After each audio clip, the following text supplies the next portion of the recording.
I'm here with Juanita Wilson for her fantastic film Tomato Red, released on the 3rd of March. Tell me a little bit about how you found the story for Tomato Red.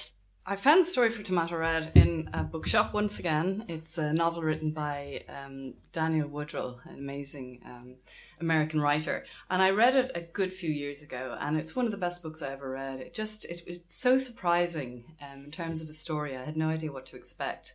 And it's his voice. I think it's the voice of the lead character, which is also Daniel's voice, which is the voice of wisdom, a hard-lived wisdom that tells it like it is. It sees the world as it is and describes it. But Daniel has this wonderful gift of being able to describe reality with brilliant humour. So the humour and dialogue are laugh out loud, some of the lines. They're just amazing. But at the same time, the character itself, the lead character and all the characters, they're very, very endearing and real. And within all of that, the story itself is involved with fighting prejudice and trying to get justice against a horrific crime that's committed. And so the theme itself obviously is a theme that's very dear to my heart, which is injustice. And the characters themselves are outsiders. They live outside society and they haven't really experienced a voice in society. So I'm always attracted to people who live on the margins and live on the edge. And it just totally, I just fell in love with it when I read it. As a writer, first of all, when you're tackling with adapting a novel like this, where do you go with it? How do you start? The biggest challenge with this particular book is that the voice of the lead character is so appealing and so true, you want to write every single word that he says or thinks. Obviously, you can't do that with a film in the way that you can with a novel. So trying to pick the pieces of voiceover that we used was hard, and we had to discard many, many brilliant pieces of philosophy, because in a way, Sammy is a street philosopher. And that was a hard choice. And this particular book, Sammy addresses the reader directly. You know, he says, "You're no angel. You know how this stuff comes to happen." And I thought that was so unique and endearing. It just draws you in immediately. So we decided to keep that, which is, again, an unusual choice maybe for a film to do that in a voiceover. But it's very him, and it's very much the personality of this particular story. So that was the main thing. And the other decision that I had to make in terms of the adaptation was the ending. The ending is a tough ending. And I know when I read the book, I wanted many different endings, and the ending necessarily was there. And I met Daniel after we optioned the book, and I discussed this with him and asked him, would he be open to maybe looking at it, at not changing it in essence, but in maybe shading it. And to my delight, he was very open to that. So I sat down and scratched my head and had a big think about it, and tried many trite endings that really did not work, you know, and ended up completely with the ending that's in the book, which is, at the end of the day, it's the most honest, true, appropriate ending for this story. So I have to say the adaptation is all in the spirit of Daniel's original book. In dealing with a piece of work that is quite solid and finished, and having another author's voice, as opposed to, say, something that is almost true that you're adapting, it must be kind of tough. And how involved would you be with the author then? Yeah, I mean, for me, this was a deliberate choice to step away from pure reality, from the last two pieces of work, which were very much based on true stories and true lives. And although this is based on an incident that did happen, a true incident, and that's what Daniel inspired basically the writing of Tomato Red, he colours it in a way as a novelist. And so it becomes a little bit larger than life. So that line between what is real and what is imaginary is not as clear-cut as it is with kind of a more documentary approach to filmmaking. And that's what I loved about it. And even though at the heart of it, the themes would be similar, the style and tone of this was new for me, and it was a challenge, and that's why I chose it. And I have to be honest, it is not as straightforward. And in the edit, myself and Nathan Nugent did play around with that in terms of how far to push the humour, how far to pull it back, and with Pierce and I in terms of cinematography, how real is something, how stylized is it. All of those choices are on a spectrum, and you have to kind of pick exactly how you want to portray this film, because it is reflecting real lives, but there is also entertainment in there as well, and lots of colour. And I didn't want to kill that off either. So for me, this was a whole new experience. And on top of that, working in English was also a new experience for me, which was great. It's so kind of tonally powerful, and it's being brought through with the colours and then the choice of shots and things like it, and it's stunning. It's at times it's almost like looking at a painting. Like, how do you achieve that? How do you decide what a film is going to look like before you go in with your director's hat on? The honest answer is it evolves, you know, but I think it is an accumulation of all the many choices you make along the way. Primarily the choice of location, which for us was a huge journey. Obviously, your choice of cinematographer is has a huge impact on it. The choice of cast, and then all the production design, all those elements combine. And then most importantly as well, the editor, Nathan, where all stories begin and end and begin again, because you know, you can choose all of that, and the music and the score is the final, and the sound design actually in this film that really do create that world, you know, and it's a matter of all of those. And one of the biggest changes from the book early on was that the book is set in a small town, and I just felt that the sense of isolation wouldn't come across as strongly if you're in a small town where you have access to people, you have support structure, you have more access to employment. Their situation wouldn't be so desperate. They wouldn't feel like they're living outside of society or on the edge of the world. So I kind of decided that to pick a vast landscape where there's mountains, and behind those mountains there's more mountains, and you will never ever find your way out of there. I just felt visually that has a really strong impact. So that probably was one of the key elements that shapes that world. And then there are lots and lots of smaller elements, like the car, for example, finding that car, which, you know, was literally parked outside a cafe where we were working on the script, and was so perfect. We didn't have to do anything with it. It was just perfect. And some of those things, it's like you recognize them when you see them.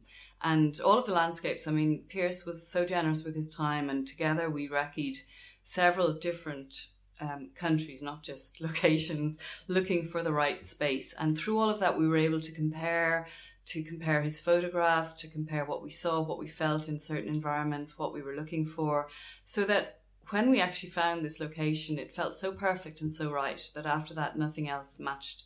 And everything kind of happens that way. It's like you go down a road and you explore everything that you can, and then gradually you hone it and hone it and hone it. And then when the right thing comes along, immediately you recognize it. And how was filming in Canada, wasn't it? Yeah, we shot in a small town up in the mountains called Ashcroft. And it was incredible because it is very, very isolated. And I think that helped our focus, that we were all kind of corralled together. Everything was, you know, within a 2 or 3 hour drive, and you're just up in this vast world. And I think it created an atmosphere that was a really beautiful atmosphere to work in, you know, where it was almost like a family and fun, and everybody was very, very committed because of that. But it really inspired us. We were up in a reservation, and just meeting people living up there, and the stories that you hear and everything, I think, really does impact and inform the final film. Your casting is so fabulous, like these beautiful characters who are so deep and so, you know, they carry such weight of emotion even though they say very little. Like, how did you find them all? And Anna Friel, she was my favourite. I think this is one of the problems with having a book that you love so much, is that when you read it, you have all the characters fully formed in your head. So it's very hard then. You start looking for real flesh and blood people, and they're always different. But again, like with the landscape and all the elements, you do recognise an essential part of them is correct for that character, and they might be physically completely different, but you recognise what it is that they can bring. And some of them, like Nick Rue, who plays Jason, and Julia Garner, who was one of my early picks for Gemma Creagh, you know, they were just so right. I mean, she's so beautiful, but she has her head screwed on. She has a steeliness to her that character needs, while having an otherworldliness, some other part of her that is the dreamer, that is the one who drives them all with her schemes and her plans and her dreams. And then Nick plays Jason, and Jason is like the peacemaker. He's innocent, he's genuine, and he just has his charm. And he has that otherworldliness. He doesn't belong in this world either. And Nick instantly had all of those qualities. So very, very early on, those two roles were cast.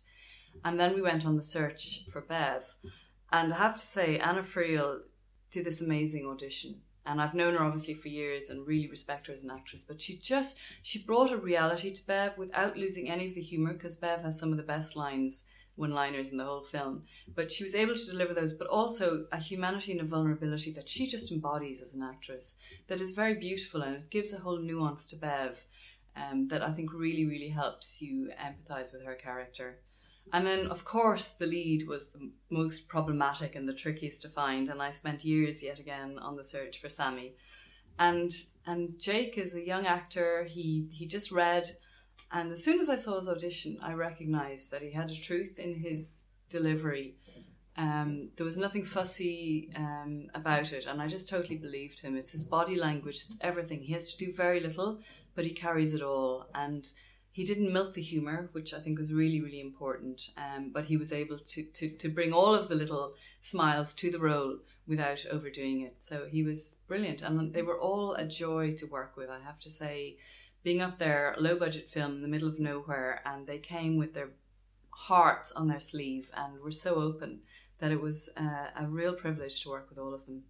You have a very varied background, and you definitely get a sense where your previous works and the journalism background and informing it and adapting it. But with this, it was so visually intense, and I know you did fine arts as well. How much of you is in there? I suppose I really do love cinema, which for me is the pictures, is the visuals. So I am a stickler for the visuals, and it was wonderful working with Pierce because he is an absolute perfectionist, and his eye is incredible, and his compositions. And for me, without it wanting to take away or detract from the truth of the story or the emotional journey, you're asking an audience to sit and watch something. So I really feel it's important how that's shot.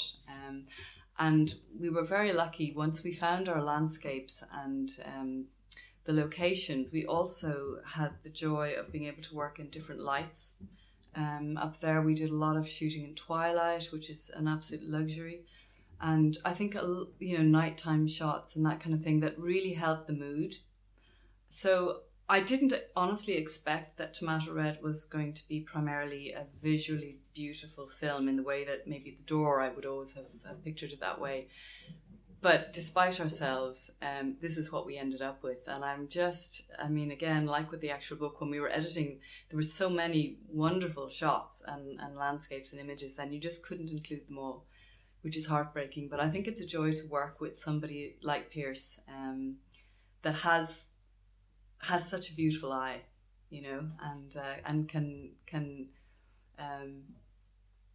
I guess make that vision a reality. And if there's one thing that you hope everyone takes away after seeing your film, what is it?